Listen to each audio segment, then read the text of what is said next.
जब तुम खुद माँ या बाप बन जाओगे तब मालूम पड़ेगा कि पेरेंटहुड क्या होता है, माँ बाप का फीलिंग क्या होता है। ये सारी बातें बचपन में हर कोई ने सुना होगा। ठीक कहा ना मैंने? हेलो फ्रेंड्स, कैसे हैं आप सब लोग? उम्मीद करती हूँ सब ठीक होंगे, बट सॉरी मैं नहीं कह पाऊँगी कि मैं ठीक हूँ। क्यों? आगे चल के इस वीडियो में आपको पता चल जाएगा। आपने देखा अभी मैंने एक पैन में पानी छिड़का, तो मुझे फ्रेंड्स मैं आज डोसा बनाने हैं और मैं पैन में पानी छिड़कती हूँ क्योंकि मैं बचपन से ही डोसा जो बनाते हैं उनको देखते हुए आई हूँ।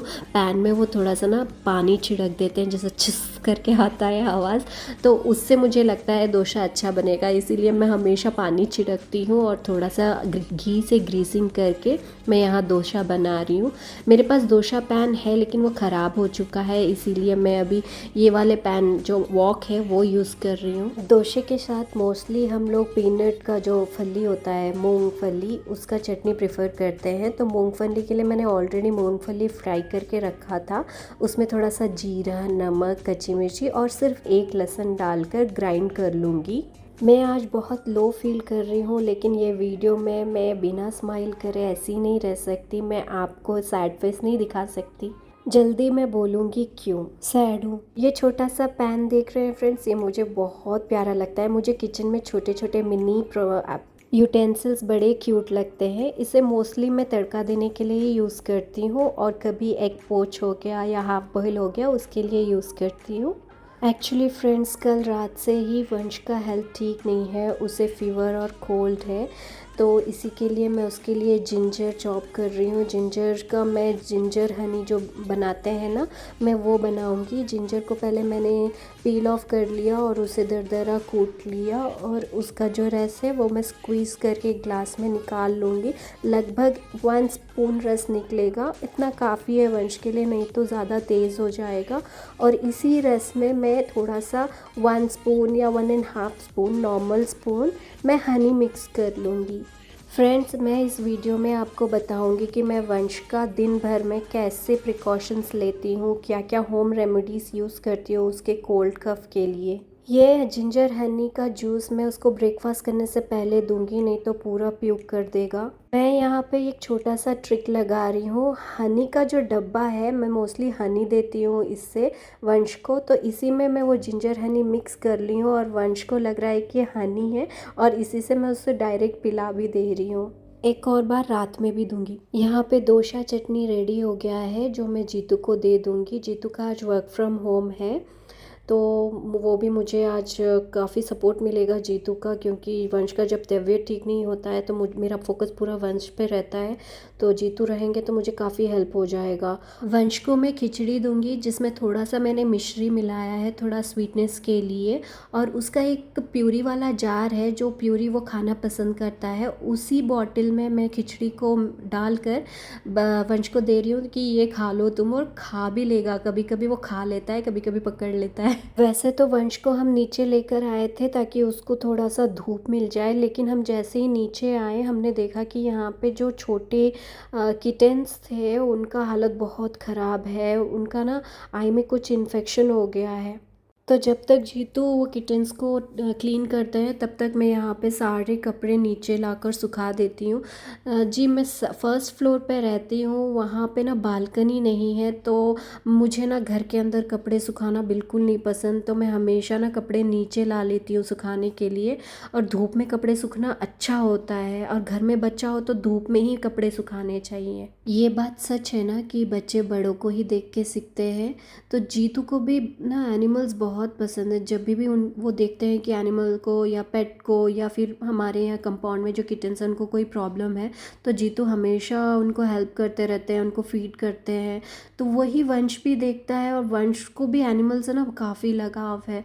वो उनको पकड़ता है, उनको प्यार करता है, खाने के लिए देता है। अभी ना वंश को भी क्लीन करना है कैट्स को, लेकिन अभी उसका हेल्थ ठीक नहीं है तो हम टच करने नहीं दे रहे हैं। तो वो क्या किया, अपना एक छोटा सा टॉय डॉग लेकर आया और उसको ना ऐसे मग से पानी लगा के क्लीन कर रहा था। मैं तो ये देख के इतना शॉक हो गई, मुझे इतना अच्छा लगा वंश का ये देख कर नेचर की। वो देखो जो टॉय डॉग है उसको भी उसी तरह केयर कर रहा है जैसे जीतू वो छोटे किटन को कर रहा है। और वो ना मम्मा कैट के पास ला के वो कैट छोटा उसका टॉय डॉग को रखा है ताकि वो मम्मा कैट को लगे कि वो उसका किटन है। कतर में ना अभी कभी धूप रहता है तो कभी मेघ मेघ रहता है, तो अभी तो धूप नहीं है तो हम घर वापस आ गए। तो मैं और वंश बैठकर थोड़ा सा भी टाइम स्पेंड कर रहे हैं, मिलकर थोड़ा सा भी कार्टून देखेंगे। कार्टून्स फ्रेंड्स मैं वंश के लिए नहीं देखती हूँ, एक्चुअली मुझे खुद को भी कार्टून्स देखना बहुत पसंद है। मैं दिन भर भी कार्टून्स देख सकती हूँ। वंश को हर एक घंटे में पानी देती हूँ पीने के लिए ताकि वो डिहाइड्रेट ना हो।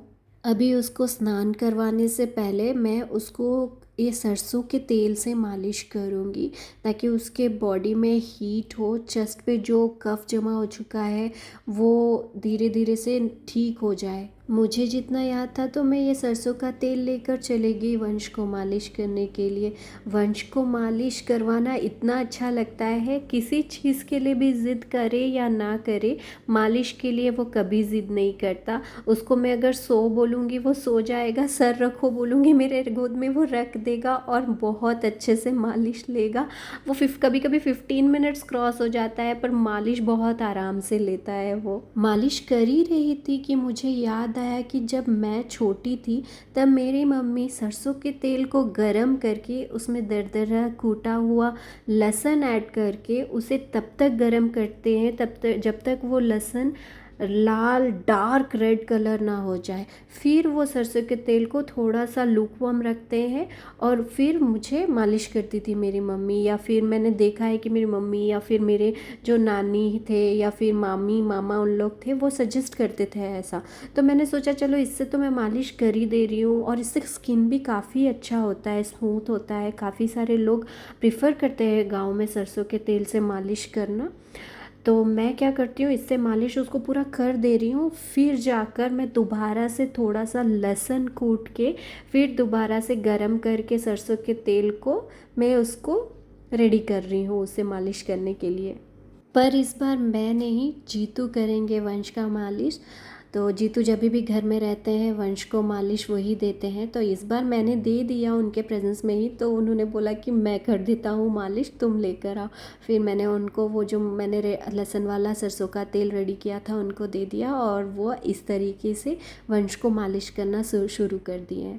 बोलते हैं कि बच्चे के पैदा होने से माँ का भी जन्म होता है, लेकिन मेरे केस में मैं माँ के साथ साथ एक बेटी फिर से बन गई, क्योंकि मैं मेरे मम्मी का वो फीलिंग समझने लग गई कि as a mother as a father मेरे पापा मम्मी ने बच्चों के लिए कितना कष्ट किया, कैसा स्ट्रगल किया बच्चों के लिए। आज का लंच भी एकदम सिंपल रखा है, बॉयल राइस, जुकीनी फ्राई, थोड़ा सा बॉयल पोटैटो भरता, आलू भरता, बड़ी चूरा और तुअर दाल का सिर्फ बॉयल, तुअर दाल भी सिर्फ बॉयल जिसे हम घी लगाकर राइस में खाते हैं।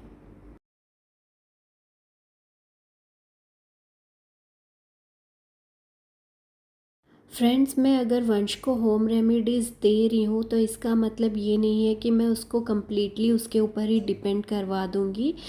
अभी इवनिंग का टाइम है और इवनिंग होते होते वंश की खांसी और बढ़ चुकी है, तो हम नहीं चाहते आज रात भी उसको स्ट्रगल हो और वो ना सो पाए, इसीलिए हम उसको हॉस्पिटल लेके चले जा रहे हैं। फ्रेंड्स, होम रेमेडीज़ देने का मतलब ये नहीं है कि आप उसको कम्प्लीटली बच्चों को रेमेडीज़ के ऊपर ही छोड़ दो, ऐसा नहीं है फ्रेंड्स। उसको डॉक्टर दिखाना बहुत ज़रूरी होता है बच्चों को, ताकि बच्चों का कफ कितना है, कम है, ज़्यादा है, कितना मेडिसिन देने से सही होगा वो हमको पहले ही पता चल जाए।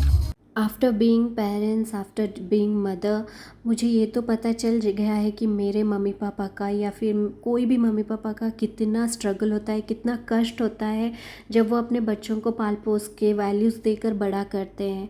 लेकिन फ्रेंड्स, जब वो बच्चे अपने मम्मी पापा से दूर रहते हैं तो सिर्फ मम्मी पापा को ही नहीं, बच्चों को भी बहुत कष्ट होता है। अभी मैं अपने पेरेंट्स से दूर हूँ यहाँ पे आउट ऑफ कंट्री में, तो जब भी मुझे मतलब लोनली फील होता है, मुझे ऐसा लगता है कि काश मेरी मम्मी मेरे पास होती तो मुझे कितना सपोर्ट हो जाता। लगता है, क्यों नहीं लगता है भाई। सब कुछ होने का मतलब ये नहीं है कि लाइफ में दुख ही ना हो, ऐसा नहीं होता है ना। भले ही पेरेंट्स हर चीज़ का सलूशन ना दे पाए, पर हर सिचुएशन में आपका सपोर्ट ज़रूर कर सकते हैं। एक चीज़ में बच्चों को देखकर मुझे थोड़ा-सा अजीब लगता है, जैसे बड़े या बड़ों का छोड़ दो, चलो मैं अपना ही एग्ज़ाम्पल ले लेती हूँ। मैं जब भी बिना बीमार पड़ती हूँ, मुझे कोल्ड या कफ़ भी हो जाता है ना, मेरा इतना हालत ख़राब हो जाता है कि मेरा मन करता है कि मैं कुछ भी ना करूँ, बट रिस्पॉन्सिबिलिटीज़ के लिए करना पड़ता है। लेकिन बच्चे, वो जब बीमार पड़ते हैं ना, उनको पता नहीं रहता है कि वो कितने बीमार हैं, उनको तो बस खेलना ही है। मैं वंश को बोल रही हूँ, बेटा थोड़ा सा बैठ जा, you are not well, take rest, but नहीं, उसको खेलना है, उसको तो खेलना ही है। मैं जब भी ये रास्ते से गुज़रती हूँ, मुझे ये शॉप दिखाई देता है लाइट्स और शैंडलर्स का, जो बहुत सुंदर है, देखने में बहुत अच्छा लगता है। ये है ना, सुंदर सुंदर शैंडलर्स और लाइट्स। हॉस्पिटल पहुंचकर वंश का चेकअप करवा के हम निकल रहे हैं, और हॉस्पिटल के अंदर का या हॉस्पिटल का मैं वीडियो रिकॉर्ड नहीं की हूँ, क्योंकि मेरे पास परमिशन नहीं है, तो मैं रिस्क नहीं लेना चाहती इसीलिए। और डॉक्टर ने बोला है वंश को जस्ट नॉर्मल फ्लू है। वंश को बेटर फील करवाने के लिए हम सुपरमार्केट आ गए और टॉय सेक्शन में चले गए, जहाँ पे वो थोड़ा सा टॉय, और वंश को तो मोस्टली हार्डवेयर से खेलना पसंद है, तो हार्डवेयर सेक्शन में भी वो आ गया। लेकिन एक बात पता है फ्रेंड्स, इस यहाँ पे वंश को लेकर आए हम लोग सिर्फ उसका माइंड डाइवर्ट करने के लिए, उसे अच्छा लगने के लिए, कुछ खरीदने नहीं। वंश का डिनर हो चुका है, फ्रेश अप हो चुका है वंश। अभी मैं उसको थोड़ा सा लाड करूँगी सोने से पहले। उसको बहुत पसंद है सोने से पहले और सोने के बाद मम्मा से, पापा से और सबसे लाड लेने में। अभी वो कुछ बातें बोलेगा, मैं उसको स्टोरी सुनाऊँगी, फिर मैं वंश को प्रार्थना करवाऊँगी। कभी कभी अच्छे से कर लेता है प्रार्थना, कभी कभी थोड़ा सा नाटक दिखाता है, फिर मैं उसको कुछ इस तरीके से सुला दूँगी। जी हाँ, वो अभी ये ऐसे ही सोता है, कभी कभी साइड में सो जाता है टैप करने से, कभी कभी ऐसे उसको रखना पड़ता है सुलाने के लिए और लोरी गाना पड़ता है, तब वो सोता है। अभी वंश का हेल्थ ख़राब हुआ ना कोल्ड कफ से, तो ऐसे हाई चांसेस है कि मेरे अभी तबीयत ख़राब होगा। मैं ऑलरेडी लो फील करना या सिम्टम्स दिखना मेरे में शुरू हो चुका है। उसको सुलाते सुलाते मोस्टली मैं भी सो जाती हूँ। बट अभी मुझे एक और काम करना बाकी है। ये यूकलिप्टस ऑयल है, इसे नीलगिरी का तेल भी कहते हैं। इस तरीके का एक कॉटन पैड में मैं इस ऑयल को थोड़ा सा लगा दूँगी, और इस कॉटन पैड को मैं वंश के लिए यूज़ करूँगी। और कैसे इसे निकालूंगी कॉटन पैड में, कुछ इस तरीके से देखिए, इस तरीके से पलट कर मैं थोड़ा थोड़ा सा ऑयल कॉटन पैड में ले लेती हूँ, और वंश के नाक के पास ऐसे रख दूँगी, जैसे ही वो सोकर है ठीक उसी के पास ही मैं इसे रख दूँगी, या फिर उसके कपड़ों में या पिल्लों में थोड़ा सा लगा दूँगी। That's it. हॉस्पिटल में ऐसा कुछ खास मेडिसिन तो नहीं दिया, सिर्फ एक एलर्जी का मेडिसिन दिया, जो मैंने वंश को ऑलरेडी दे दिया है। किचन के विंडो में मैंने एक अजवाइन का पेड़ लगाया है। सर्दी खांसी में अजवाइन के पत्ते भी काफ़ी यूज़फुल है। इसे आप तुलसी के पत्ते की तरह, जैसे तुलसी को थोड़ा सा पत्ते को मलकर आप थोड़ा सा स्मेल करवा देते हो, ठीक उसी तरह ये अजवाइन के पत्ते को भी तोड़कर उसे हाथ में थोड़ा सा मल कर बच्चों को स्मेल करवाने से, या फिर तुलसी के पत्ते की तरह ही ये पत्तों को भी तोड़कर धोकर बच्चों को खाने के लिए देने से भी सर्दी कम होता है। फ्रेंड्स, अगर आपको मेरी ये वीडियो अच्छी लगी तो प्लीज़ लाइक, शेयर और सब्सक्राइब ज़रूर से करिए। अगर कोई भी एडवाइस आप देना चाहते हैं तो कमेंट करके ज़रूर बताइए। अपना ध्यान रखिएगा। Bye, good night.